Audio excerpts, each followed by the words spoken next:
Ma'am, प्रधानमंत्री जी की सैकड़ों बार थपथपाई गई मेज के बीच अंतरिम बजट पेश किया गया और बड़े बड़े दावे किए गए।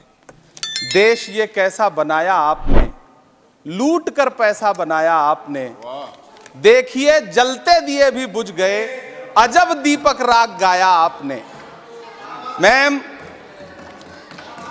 पूरा सदन अमृत काल के बजट की चर्चा कर रहा है, मैं तो गरीबों की रोटी और दाल के बजट की चर्चा करूंगा। तुम्हारी फाइलों में गांव का मौसम गुलाबी है, मगर ये आंकड़े झूठे हैं, ये दावा किताबी है। मैं इस बजट को अमीरों का अमीरों के लिए पेश किया गया बजट कहूंगा। इसमें गरीबों के लिए कुछ है ही नहीं। नौकरी मांगने वाले नौजवानों पर लाठियां बरसाने वालों, आपने इस बजट में युवाओं को क्या दिया? आपने पुरानी पेंशन बहाली की मांग करने वालों को क्या दिया? सालों से अपने लिए छत तलाश रहे लोगों को आपने इस बजट में क्या दिया? कुछ नहीं। और फिर आपको पूरी उम्मीद है कि पूरा देश आपके इस पेश किए गए बजट पे लहालोट हो जाए, तालियां पीटे, मंगल गान गाए। कैसे संभव है?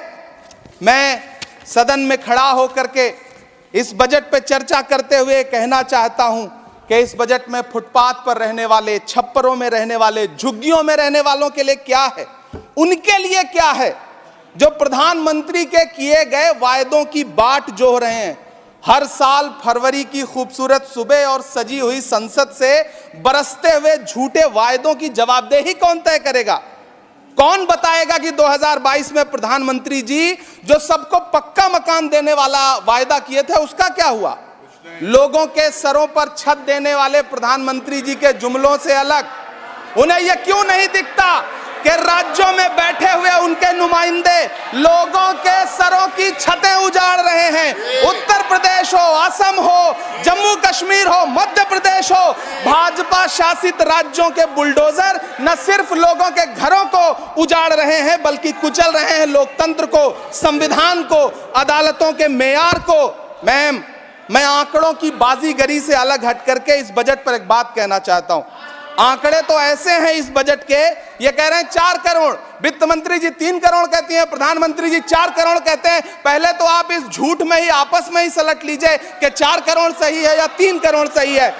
मैं आंकड़े तो ऐसे हैं इस बजट के मैम कि जो सुने वो बस पथराई आंखें लेकर किंग कर्तव्य विमूढ़ हो जाए।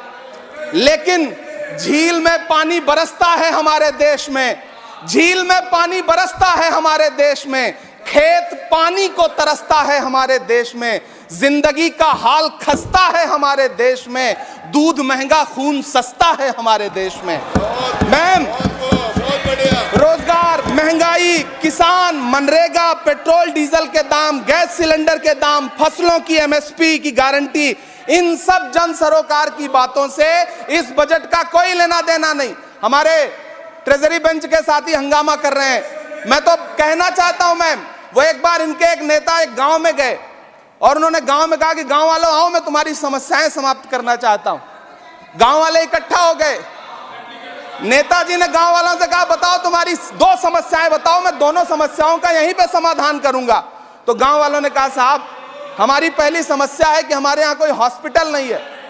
तो नेताजी ने मोबाइल निकाला, कहीं फोन मिलाया और मिला के फोन पे पता नहीं क्या कुछ कहा कि यहाँ गांव में हॉस्पिटल नहीं है, हॉस्पिटल तुरंत, यहाँ हॉस्पिटल चाहिए। गांव वाले खुश हो गए कि 1 मिनट में यहाँ हॉस्पिटल आ रहा है। अगली समस्या के बारे में उन्होंने, नेताजी ने गांव वालों से कहा कि मैंने आपकी पहली समस्या समाप्त कर दी, दूसरी समस्या बताओ। तो गांव वालों ने कहा साहब इस गांव में कोई भी मोबाइल का नेटवर्क ही नहीं है। ये है इनके काम करने का तरीका, ये है झूठ बोलने का तरीका। इन्होंने वायदे किए बड़े बड़े, जो 10 साल के इनके वायदे हैं मैं उनके बारे में बात करूंगा। वायदों से ज्यादा इनके नारों पे बात करूंगा। पहला नारा था बहुत हुई महंगाई की मार, अब की बार मोदी सरकार। आइए इस नारे की समीक्षा करते हैं। पेट्रोल, डीजल, गैस, ये तो बड़ी बड़ी बातें हैं। आटा, चावल, दूध, दही, पनीर, छाछ, सब चीज पे जीएसटी। अरे ये फिल्में टैक्स फ्री करने वाले लोग कफन तक पर जीएसटी लगा रहे हैं और ये गरीबों की बात करते हैं।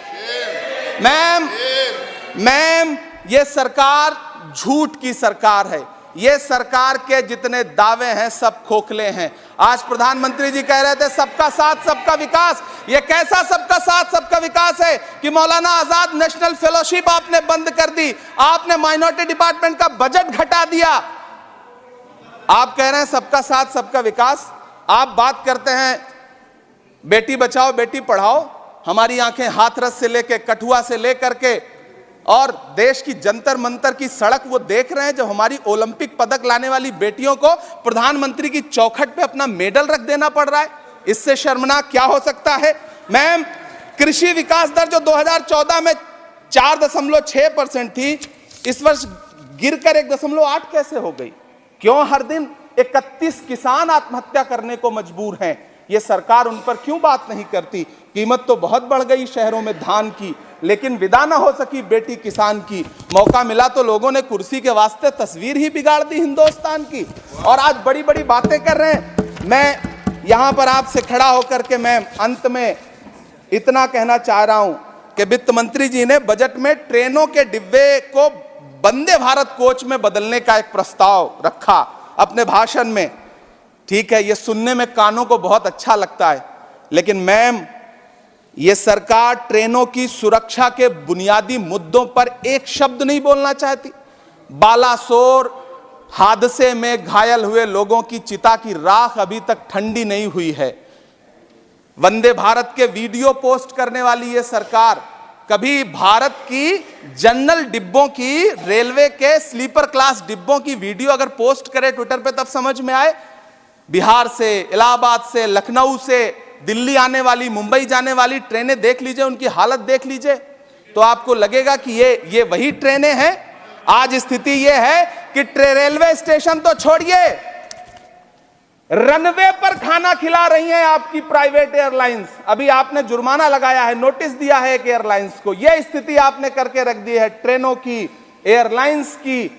ऐसे में मैम, कागजों पर तो आप कितना भी वंदे भारत और बुलेट ट्रेन सर पर दौड़ा लीजिए, लेकिन असल में भारत की ट्रेनों की डिब्बों की सवारियों की हालत देखने लायक है। अगर सरकार खुली आंखों से उसे देखना चाहे तो देखे और उनकी स्थिति सुधारे।